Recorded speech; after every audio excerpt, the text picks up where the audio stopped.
ये WhatsApp everyone. तो आज हम स्टार्ट करने वाले लिविंग वर्ल्ड, इसको जल्दी से जल्दी ख़त्म करेंगे वन शॉट में।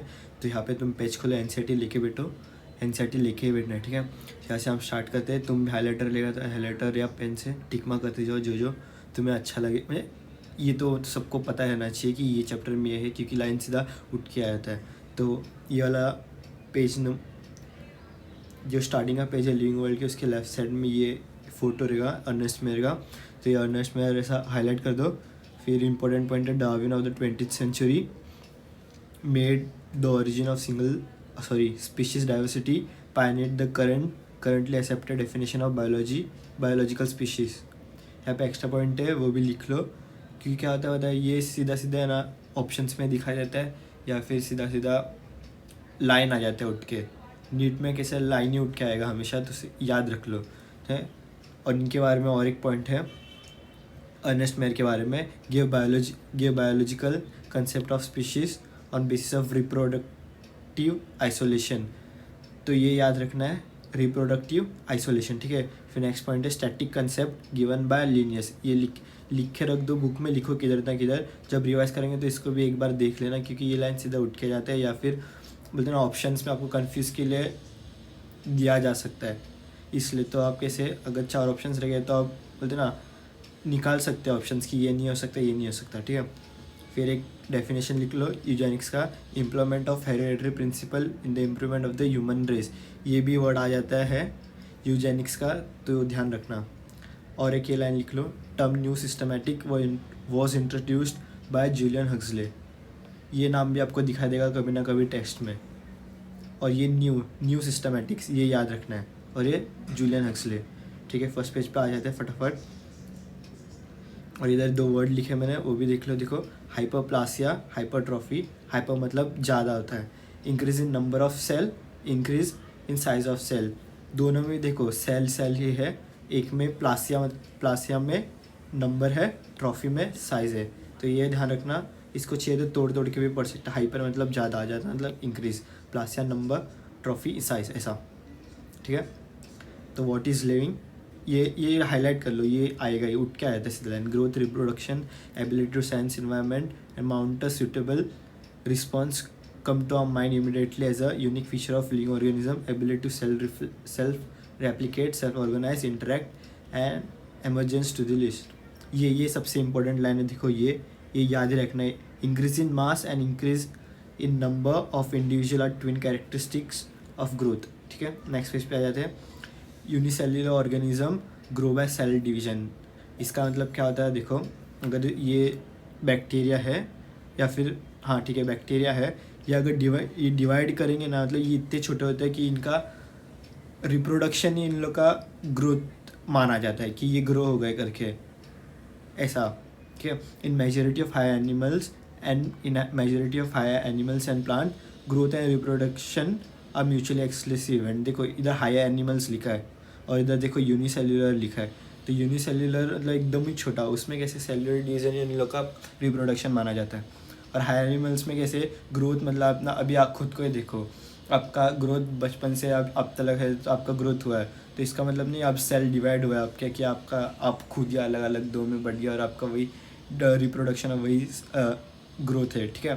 तो अभी आपका एग्जांपल ले लो, ये हायर एनिमल्स मतलब आप भी आ सकते हो उसमें रिप्रोडक्शन और आपका ग्रोथ आपको अलग अलग पता चलता है, ठीक है। In living organism growth is from inside, ठीक है। ये लाइन भी सीधा सीधा उठ के आ सकता है। इधर हर एक हाईलाइट किया लाइन है ना, सीधा सीधा लाइन उठ के आ सकता है नीट में, ठीक है। कर लो highlight. Growth therefore can not be taken as defining property of living organism, क्योंकि देखो इधर नॉन लिविंग थिंग्स का भी बताया इन लोग ने। देखो mountain boulders and sand mounds do grow, पर वो कैसे बाहर से उसके ऊपर अभी पत्थर लो, और उसके ऊपर पत्थर डालो, और पत्थर डालो, बाहर से उसके ऊपर पत्थर डालो तो बढ़ता है। पर इन लिविंग ऑर्गेनिजम्स में कैसे अंदर से ग्रोथ होती है, ठीक है। ये पॉइंट याद रखना है। इसलिए growth can not be taken as defining property of living organism, क्योंकि वो नॉन लिविंग उसमें भी देखा जा सकता है, ठीक है। इधर आओ, ये वाला लाइन देखो, fungi multiply and spread easily due two million of asexual spores they produce. ये लाइन याद रखना, ये सीधा सीधा नीट में आ सकता है। ये सभी लाइन जो हाईलाइट किया वो नीट में आएगा। अब भी बता रहा हूँ, हाईलाइट कर लो। Yeast and hydra we observe budding, ये याद रखो. Yeast and hydra we observe budding. Planaria flatworm we observe true regeneration, that is fragmented organism generate the lost part of its body and become a new organism. इसका देखो इधर photo मैंने रखा है. Planaria में ट्रांसवर्स बाइनरी फिशन होता है, और एक में आएगा जो रहेगा लॉन्जिट्यूडनल बाइनरी फिशन. वो देखा लॉन्जिट्यूडनल बाइनरी फिशन, ये आएगा यूग्लिना में. ये अभी तक याद रखो, बाद में भूल गए भी चलता है, भूल गए तो भी चलता है. अगले चैप्टर में शायद से मैं उसमें बता दूंगा. अभी रीजनरेशन देखो क्या होता है. ये ट्रांसफर्स मतलब देखो, ट्रांसफर्स मतलब देखो ये ट्रांसफ़र.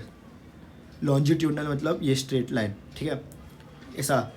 और ट्रांसफर्स मतलब ऐसा हॉरिजॉन्टल लाइन. अभी देखो ये पार्ट, ये इतना पार्ट कट करके इधर आ गया, तो इससे ही पूरा ऑर्गेनिज्म बिल्ट हुआ. इसको बोलते हैं रीजनरेशन, ठीक है, याद रखना है. अभी एक स्पोर और गैमेट आपने बहुत सुना रहेगा. इसका थोड़ा सा आपको बता देता कि फ़र्क क्या होता है.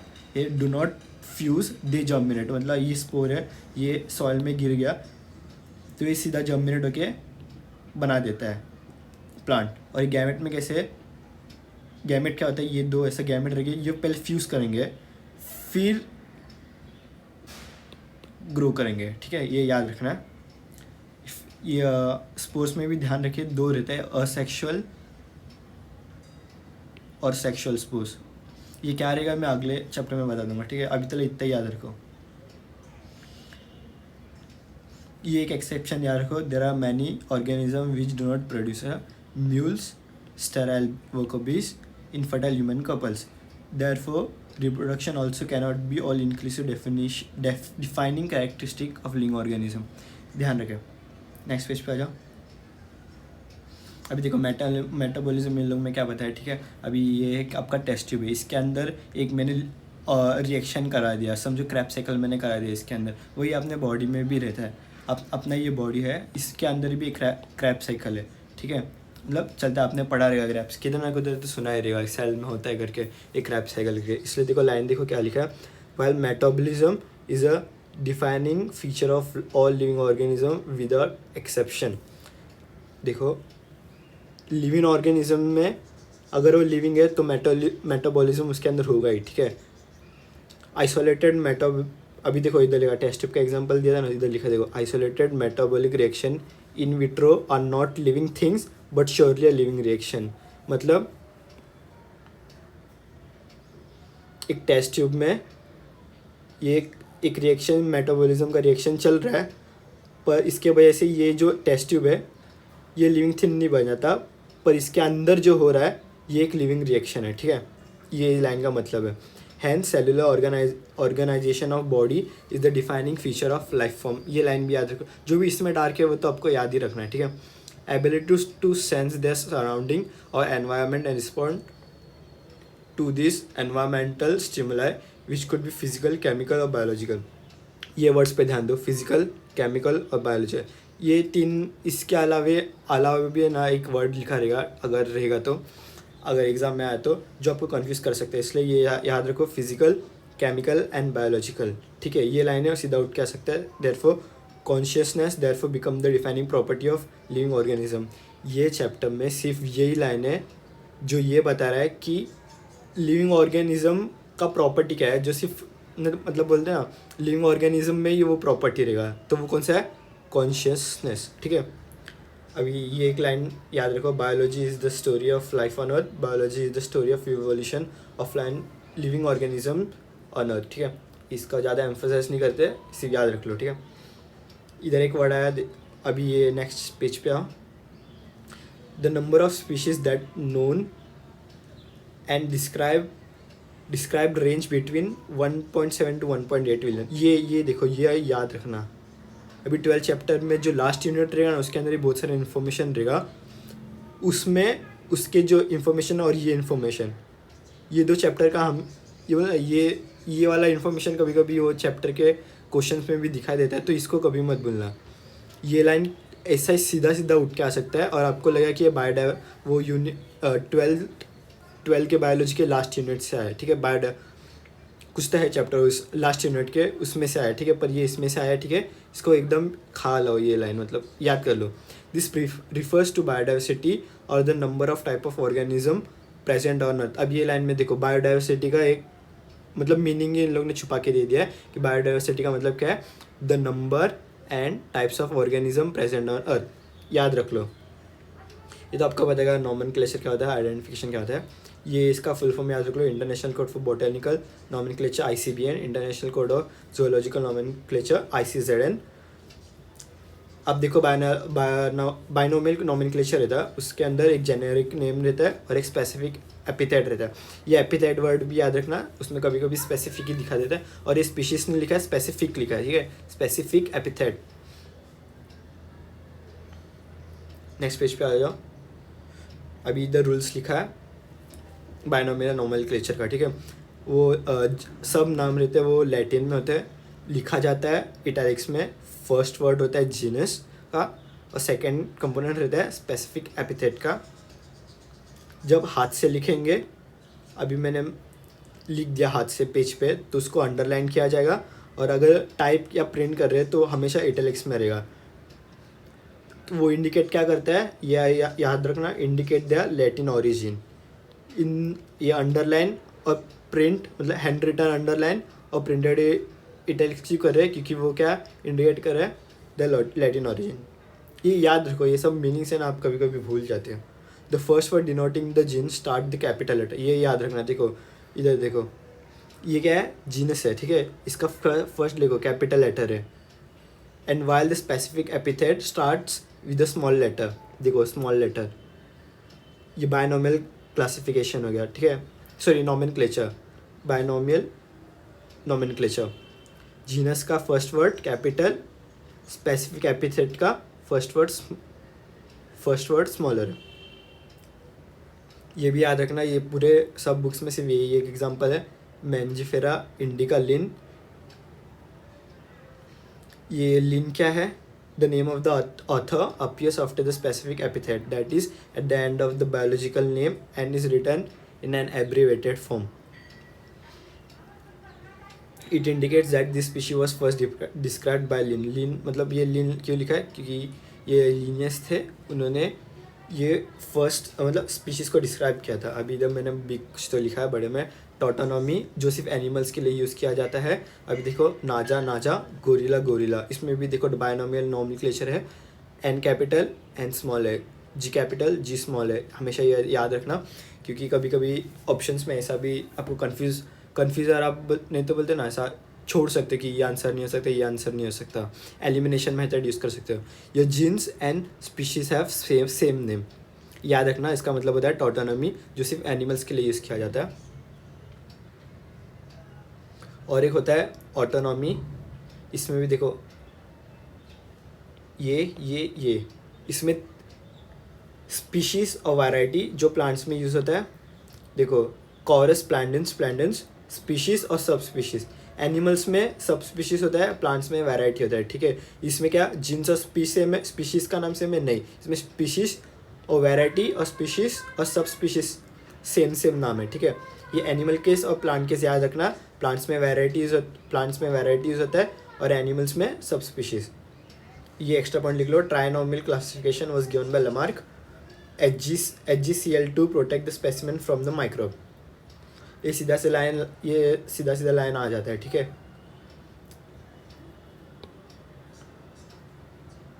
क्वेश्चंस में, एक्स्ट्रा क्वेश्चंस में अभी classification is the process by which anything is grouped into convenient category based on some easily observable characteristic. अभी ये देखो ऑब्जर्वेबल, ये याद रखना, इसमें आपको घुमा सकते हैं या फिर आप भूल सकते हैं, ठीक है। क्लासिफिकेशन किससे होता है, ऑब्जर्वेबल कैरेक्टरिस्टिक्स या कैरेक्टर्स, ठीक है। ये याद रख लो लाइन। लिविंग ऑर्गेनिज्म को क्लासिफाई करना इनटू डिफरेंट टैक्सा, उसको टैक्सोनॉमी बोलते हैं। इसमें क्या क्या आता है देखो, external and internal structure of cell, development process, ecological information of an organism, are essential and form the basis of modern taxonomic studies. क्या लिखा है? मॉडर्न टेक्सोनॉमिक स्टडीज़, याद रखो। अभी सिस्टमैटिक्स क्या होता है? देखो, टेक्सोनॉमी प्लस द रिलेशनशिप, और कौन सा रिलेशनशिप? इवोल्यूशनरी, ठीक है, ये याद रख लो। ये लाइन की तो आपको दिखेगा, देखो आगे भी। Humans being were since long not only interested in knowing more about different kinds of organism and the diversity but also relationship among them। देखो relationship आ गया। The branch of study was referred to as systematics। देखो systematics, taxonomy का मतलब क्या होता है? Living organism को classify करना अलग अलग टैक्सा में। अभी taxa, taxon, rank, category, taxonomy category क्या होता है मैं इसको बताऊंगा। इसमें बहुत बच्चे कंफ्यूज हो जाते हैं, पर इसका कुछ मतलब हार्ड नहीं मैं बता दूंगा, ठीक है। अभी ये याद रखो, ये स्टेप बाय स्टेप है, ये स्टेप में आपको याद रखना है, ठीक है। Hence characterization, identification, classification and nomenclature are the process that are basis to taxonomy. भी कैसे? अब ये कौन सा था आपका एनिमल दिख गया, उसको आप कैरेक्टर्स ढूंढे कि ये हाँ अच्छा ऐसा ऐसा ऐसा ऐसा, तो आप उसको आइडेंटिफाई कर दोगे। पहले क्या देखोगे? कैरेक्टर्स क्या उसके अंदर, फिर देखोगे उसको आइडेंटिफाई करेंगे। ओ ऐसा पहले भी किधर तो देखा था, तो किसके साथ देखा था? कौन सा तो ऐसा मिलता है ये ऑर्गेनिज्म किसके साथ, तो आप क्लासीफाई करोगे, हाँ इसके साथ रख सकते हैं। तो आप देखोगे ये वाले ऑर्गेनिज्म को अगर ऐसा नाम दिया तो इसको ऐसा ऐसा नाम दिया जाएगा, तो रहेगा नॉमेनक्लेचर। वापस एक बार देखो, ये अगर एक एनिमल है, इसका कैरेक्टर देखो, ये ऐसे ऐसे ऐसे, ये एनिमल है, इसका ऐसे ऐसे ऐसे ऐसे कैरेक्टरिस्टिक है, तो आप कैसे पहचानोगे कि ये ऐसा और एक ऑर्गेनिज्म है जो ऐसे ऐसे दिखता है, तो आप कैसे आइडेंटिफाई कर सकते हो? पहले क्या देखा, उसके कैरेक्टर्स क्या है, फिर दूसरे एक एनिमल से उसका कैरेक्टरिस्टिक मैच किया, फिर आपने उसको क्लासीफाई किया, हाँ ये ग्रुप में है, ये टैक्सॉन में है। टैक्सॉन में बताऊंगा क्या है, पहले ये देखो, ये टैक्सॉन में है, तो आपने एक बार क्लासीफाई कर दिया, तो आप देखो ये कि इसका नाम अगर हमने ऐसा ऐसा रखा है तो इसका नाम भी हम ऐसा ऐसा रखेंगे, ठीक है। ये याद रखना, ये स्टेप है ना, ये फर्स्ट कैरेक्टराइजेशन, सेकंड आइडेंटिफिकेशन, फिर क्लासिफिकेशन, फिर नॉमेनक्लेचर। ह्यूमन, अभी नेक्स्ट लाइन पे आते हैं, यहाँ ये हो गया था शायद से। Systema which means systematic arrangement of organism, Linnaeus use Systema Naturae has the title of his publication. ये याद रखना है line. Systematics takes in account evolutionary relationship between organism. क्या बोला था देखो, systematic but also relationships among them, पर उसका ये लोग ने रिलेशनशिप्स का देखो इधर लिखा है, कौन सा रिलेशनशिप? Evolutionary relationship. ये एक्स्ट्रा पॉइंट से इधर बाजू में देख लो। Bentham Hooker wrote genera plantarum, कौन क्या है? जेनेरा। इधर देखो Linnaeus gave book called species plantarum, इधर क्या है? Species. First publication of Carolus Linnaeus is Hortus Uplandicus. ये याद रख लो, ये पहले आता था, बहुत सारे एमसीक्यू अगर सॉल्व करोगे आप प्रीवियस ईयर तो आपको ये सब पॉइंट्स दिखेंगे उसके अंदर। अब देखो ये वर्ड्स आएंगे किधर भी तो आपको एक ही समझना, ठीक है। कैटेगरी आएगा, टेक्सोनॉमिक कैटेगरी आएगा, रैंक, टेक्सन, टेक्सा, सबका एक ही मीनिंग है, याद रख लो, आप कंफ्यूज नहीं होगे फिर ये चैप्टर में। ये यहाँ से लेके यहाँ तक पढ़ लो, खुद से समझने वाला। अगर मैंने ये बता दिया ना, ये सबका सेम मीनिंग है, तो आपको कोई ज़्यादा कन्फ्यूजन नहीं होगा, अब पढ़ लो। देखो, ईच रैंक और taxon in fact represent a unit of classification. मैं और एक बार बोल रहा हूँ, जो भी हाईलाइट किया है वो सीधा सीधा उठ के आ सकता है लाइन नीट एग्जाम में आपके, ठीक है, सीधा सीधा उठ के आएगा, आप भी हाईलाइट कर लो। कॉमन कैटेगरीज सच एज, देखो कैटेगरीज, अब देखो इधर भी, आप देखो इधर है ना, इधर आप चाहिए तो ये कर लो, क्या बोलते हैं, जिधर जिधर ये सब वर्ड्स लिखे रहेंगे ना, उधर आप ये डाल के देखो तो आपको समझ में आ जाएगा कि ये कैटेगरीज, टेक्सन, रैंक, टेक्सा, ये बोलना क्या चाहता है, ठीक है। देखो, common rank categories such as kingdom, phylum और division for plants, class, order, family, genus and species. Species has the lowest category, ये लाइन याद रखो, species has the lowest category, सबसे नीचे स्पीशीज आता है, उसके नीचे और कुछ नहीं आता। अब ये सबको याद कैसे रखना है, देखो हायरार्की में किंग फिजिक्स, क्लास 1 फैमिली, ये तो आपको याद ही रहता है, जीनस और स्पीशीज। वापस एक बार, किंग फिजिक्स, क्लास 1 फैमिली, और जीनस स्पीशीज, ये याद रख लो। अभी species term given by genre, genus का टर्म गिवन बाय जॉनरे, ये सब याद रख लो और लिख लो फटाक से। अब ये देखो, ये भी वर्ड्स आपको कभी ना कभी एमसीक्यूज में कन्फ्यूज होने के लिए दिखेंगे।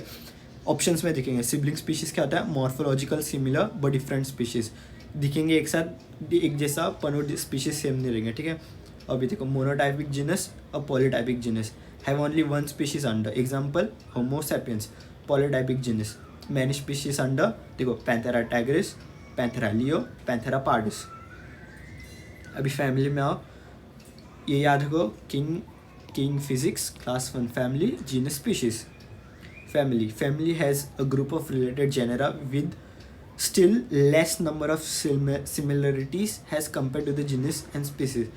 जैसे जैसे ऊपर जाओगे ना एनिमल्स में, मतलब एनिमल्स या प्लांट्स में, कौन से भी और लिविंग ऑर्गेनिजम्स में सिमिलैरिटी डिक्रीज करता है, ठीक है। जैसे जैसे ऊपर जाओगे सिमिलैरिटी डिक्रीज करेगा, ये याद रख लो।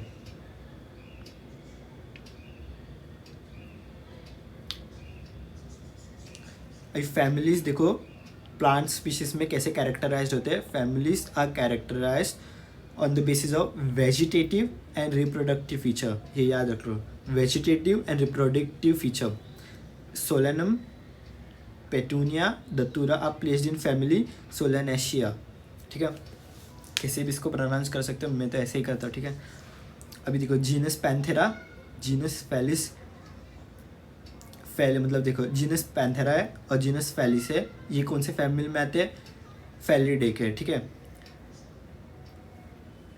कैट कौन सी फैमिली में आएगी, कैट का देखो कैट फैलिस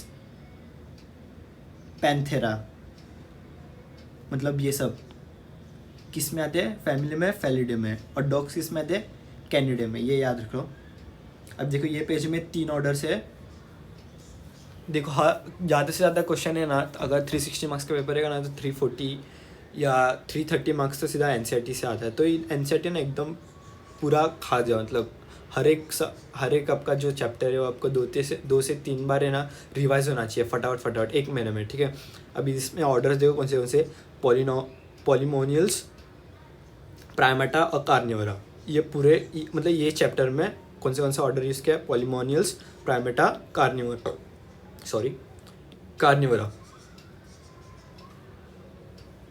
देखो Convolvulaceae, Solanaceae are included in the order Polemoniales. मतलब ये दोनों क्या है, फैमिली है। ये वर्ड को फैमिली में ऐड कर दो इधर, और बेस्ड ऑन फ्लोरल कैरेक्टर, ठीक है। The animal order Carnivora include families like Felidae and Canidae, ठीक है। ये भी याद रख लो। इसमें सबसे ज़्यादा याद ही रखना है ये चैप्टर में, जितने ज़्यादा अच्छे से अभी कौन सा भी नया चैप्टर है ना, इसके साथ ये चैप्टर और अगले वाला चैप्टर है ना बायनॉमियल क्लासिफिकेशन, इसका हमेशा है ना याद रखते रहो, मतलब ना रिवाइज करते रहो। अगर नया चैप्टर लिया तो ये दोनों को रिवाइज करना ही है हमेशा, ठीक है। इसमें बहुत सारा याद रखने वाला है इसलिए, और एक बाद में बताऊँगा। पर ये 2 चैप्टर याद ही, मतलब कौन से भी नया चैप्टर लोगे तो सबसे पहले इन दोनों को रिवाइज करना ही है। अभी नीचे आ जाए क्लास, देखो इधर ऑर्डर, देखो इधर ऑर्डर है इसके, ऑर्डर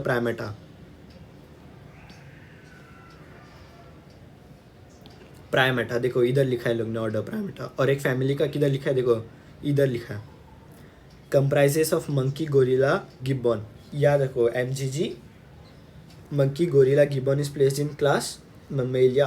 क्लास देखो आ गया है कौन सा, Mammalia, along with order carnivora that include animals like tiger, cat, dog। Class Mammalia has other orders too. ये सिंपल इंग्लिश है, समझ में आ गया रहे हो। अब देखो ये मैं बताया था, king physics class 1 family genus species, इसको ऐसे याद रखते हैं, ठीक है। एनिमल्स के लिए फाइलम यूज़ करते हैं, प्लांट्स के लिए डिवीजन यूज़ करते हैं, ठीक है। एनिमल्स के लिए फाइलम, प्लांट्स के लिए डिवीजन। अभी फाइलम देखो टर्म गिवन बाय क्यूवियर, ये आता है एक कभी भी देख सकते हैं एग्जाम में ऑप्शंस में, तो आप एलिमिनेशन मेथड यूज़ कर सकते हो और पता चलेगा कि कौन सा आंसर नहीं है, कौन सा आंसर है। अभी डिवीजन टर्म गिवन बाय इक्विलियर, देखो डी के बाद क्या आता है, ई आता है, तो याद रख सकते हो। देखो पीसी मतलब कंप्यूटर, आप याद रख सकते हो। देखो ये लाइन लिखा है, ये मैंने पहले बता दिया था, ये लाइन देखो आ गया, go higher from species to kingdom the number of common characteristics goes on decreasing, याद रख लो। अब देखो याद कैसे, ये टेबल हम आता ही है, इसको याद रखना है। इसमें देखो ये जो सफिक्स मतलब ये लाइन है, ये देखो ये ए ये फैमिली में आते हैं। प्लांट्स में ES देखो TA, ये इतना याद मत रखो, पर ES रहेगा ना तो प्लांट्स में आएगा, ठीक है, जो होता है ऑर्डर में। अभी क्लास का सफिक्स देखो क्या क्या होता है प्लांट्स में। नहीं ये दो ही आता है, ज़्यादा से ज़्यादा आपको दो ही याद रखना है। क्लास डाइकोटिलीडोने आएगा या मोनोकोटिलीडोने आएगा तो क्लास रहेगा, ये याद रख लो, ठीक है। उसका और सफिक्स भी रहते हैं, सफिक्स आर AE, फाइसेई, ऑप्सिडा, ठीक है, ऑप्सिडा। ये आप शायद से 3rd चैप्टर में पढ़ोगे बायोलॉजी का क्लासिफिकेशन बाद, छः तो आप खुल के देख सकते हो। Phyceae for algae, Opsida for pteridophyte, ठीक है, याद रख लो। आप एग्जाम्पल्स में देखोगे, देखो ये सफिक्स देखोगे आप एग्जाम्पल्स में, अब भी खुल के देखो चाहिए तो, क्योंकि क्या होता है बताए ये ना ए NA ES ये क्वेश्चंस में पूछा जाता है कि किसका सफिक्स है ये भी ये लाइन याद रखो। Taxonomic studies of various species of plants, animals and other organism are useful in, first क्या है agriculture, second forestry, third industry, and in general in knowing our bio resources and the diversity. ये भी याद रख लो, ये agriculture, forestry, industry, knowing our bio resource and the diversity. इधर थोड़ा भी ऊपर नीचे कर दिया ना तो आप भूल सकते हो, ठीक है, इसलिए याद रखो। The collection of actual specimens of plants and animal species is essential as it the prime source of taxonomic study। देखो ये इम्पोर्टेंट लाइन है, prime source of taxonomic studies, याद रख लो, prime source of taxonomic studies. अभी इधर herbarium पे आता है, herbarium sheets length breadth 41 centimetre 29 centimetres में होता है। Herbarium is the store house of collected plant specimens that are dried pressed and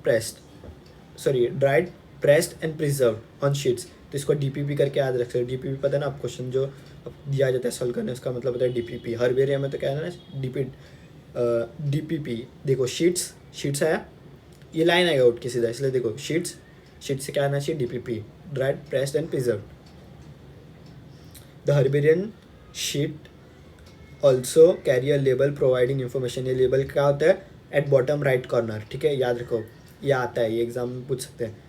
about, अभी उसके अंदर क्या क्या आता है देखो, डेट कभी लिया, प्लेस ऑफ कलेक्शन कहाँ से लिया, इंग्लिश नाम क्या है, लोकल नाम क्या है, बॉटनिकल नाम क्या है उसका, मतलब बायनोमियल नोमेनक्लेचर वाला नाम क्या है, उसका फैमिली क्या है, और कलेक्टर्स नेम क्या है, किसने उसको कलेक्ट किया। ये आपको मतलब पूछते हैं ना अपन, नॉर्मल भी किसको पूछना रहेगा तो अपन ऐसे ही पूछते हैं, ठीक है, उसमें क्या बाकी कुछ नहीं पूछते हैं। तो देखो फैमिली में पूछते हैं, किंग फिजिक्स क्लास 1 फैमिली, उसमें से कुछ भी नहीं पूछते, बस क्या पूछते हैं, फैमिली पूछते हैं। Herbaria also serve as quick referral system. ये वर्ड याद रखो क्योंकि इसमें बहुत सारा एग्जांपल देखो, म्यूजियम है, बोटेनिकल गार्डन्स है, हर्बेरियम है, ज़ूलॉजिकल पार्क्स है, की है, पर क्विक रिफरल सिस्टम कौन सा है, हर्बेरियम है, तो याद रखो। नेक्स्ट आते हैं बोटेनिकल गार्डन्स पे, labelling indicating its botanical scientific name and its family.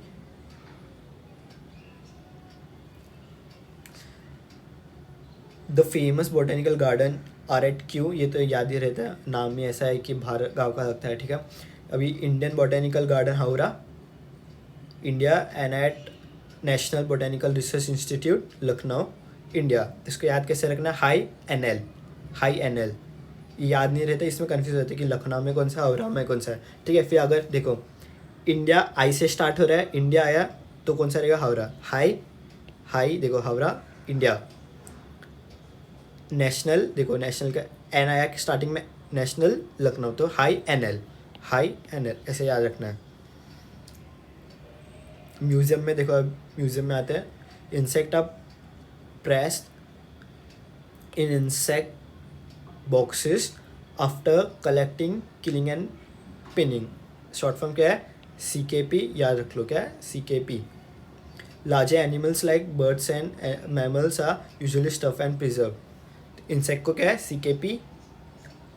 Birds and mammals को क्या है? स्टफ्ड। स्केलेटन को क्या है? म्यूजियम में रख देते हैं, ठीक है, देखा रहेगा आपने मूवीज़ में, किधर भी म्यूजियम में रहते हैं। और ये स्टफ्ड क्या आता है? आपके पास कौन सा तो टैडी रहेगा ना, उसके अंदर देखो कुछ तो आपको मिलेगा, उसको बोलते हैं ना, आप शायद से कापूस उसको बोल सकते हो। उसको उसके अंदर बोलते हैं ना, ऐसा एकदम जोर से डालते हैं, या फिर बोलते हैं ना पूरा एकदम टाइट करके डालते हैं कि वो ऐसा पच के ना ज़्यादा, ठीक है, तो उसको बोलते हैं स्टफ तो इसको इसके लिए ही बोलते हैं। Zoological parks enable us to learn about their food habitats and behavior. Assertion reason में आ सकता है। Condition similar to their natural habitats. Children love visiting this park, commonly called as zoos. ये assertion reasons में आ सकता है ये question, तो ये हाईलाइट किया, उसको भूलना नहीं है, ठीक है। मेन बात क्या रखना है? Similar to the natural habitat, पूरा याद रखना है, ठीक है।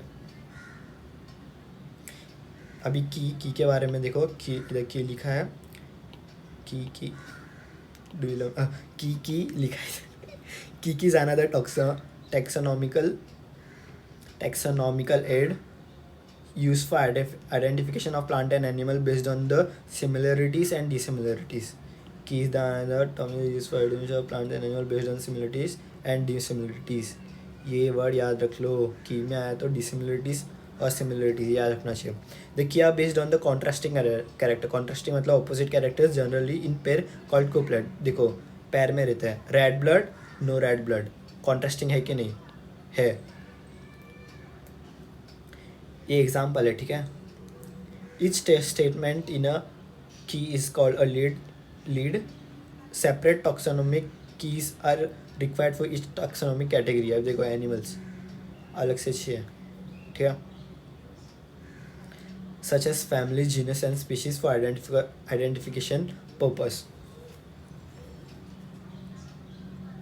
Keys are generally analytical in nature, मतलब आप एग्जामिन कर सकते हो, ये इसमें है, ये इसमें नहीं है। तो क्लासिफिकेशन में ज़्यादा यूज़ हो सकता है, इसमें बोलते ना अगर ये दिया इसमें ऐसा ऐसा है। अभी यही देखो क्लासिफिकेशन में कितना इजी यूज़ हुआ है। देखो एनिमल है, रेड ब्लड, नो रेड, इसको याद नहीं रखना है कि ये एग्जाम्पल है। इसमें देखो रेड ब्लड है तो देखो मैमल, लिजर्ड, बर्ड और फिश हो सकता है। नहीं है तो इसमें भी देखो 2 आ गया। हार्ड बॉडी है तो इंसेक्ट है, सॉफ्ट बॉडी है तो इसमें भी 2 है। शेल है तो शेलफिश है, नहीं है शेल तो जेलीफिश है, ठीक है, ये ऐसा होता है। और ये लास्ट पार्ट आ गया, इसको याद रख लो। याद मतलब जितना ज़्यादा रिवाइज करोगे वो खुद से याद हो ही जाता है, आपसे ज़्यादा पढ़ने की ज़रूरत नहीं होती। देखो flora gives the actual account of habitat and distribution of plant of a given area। अभी फ्लोरा है, सबसे पहले क्या आना चाहिए? प्लांट। अभी एक जगह है, जगह में कौन सा प्लांट मिलता है उसके बारे में सब किधर लिखा होता है? फ्लोरा में लिखा होता है, ठीक है। Manuals are use in providing information for identification of names of species found in an area. Flora में सिर्फ प्लांट मिलता है, उसके नाम से पता चलता है फ्लोरा मतलब प्लांट। अभी मैनुअल्स में कैसे सिर्फ प्लांट नहीं, एनिमल्स, कौन सा भी लिविंग ऑर्गेनिज्म जो एरिया में मिलता है वो सब मैनुअल में लिखा रहता है, ठीक है। ये भी लाइन याद रख लो। Monographs contain information of any one taxon, ठीक है। Monographs contain information of any one taxon. तो हो गया आपका ये चैप्टर ख़त्म। अच्छे से पढ़ लो इसको, जितना ज़्यादा रिवाइज करके अच्छा ये सब कवर हो गया। इसमें से क्वेश्चन आएगा, इसको ये हाईलाइट किया ना जो ज़्यादा लाइन, मतलब जो भी हाईलाइट किया, मतलब ये देखो ये हाईलाइट ये सब किया है, ये आपको याद रखना है। सीधे से लाइन